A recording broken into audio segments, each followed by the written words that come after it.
Լրիվ կողմ եմ եկեղեցին, համարում եմ, որ Փաշինյանը սխալ բաներ է անում։ Ինքը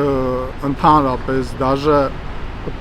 ոչ պաշտոնապես, ոչ օրենքից ելնելով ինքը ընդհանրապես իրավունք չունի այդ հարցերում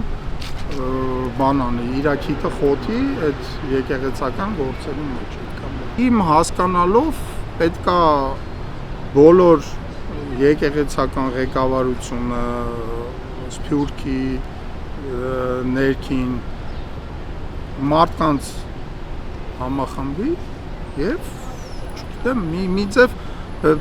կամ եթե որին ես չեմ հավատում Փաշինյանը ինչ որ հանգրցակի որոշի որ ինքը սխալ է գործել ու հետ կանգնի այդ հարցը ինքը ուզում է սարքի Հայաստանը երկրորդ Ուկրաինա երկրորդ Մոլդովա որտեղ եկեղեցին տապալում են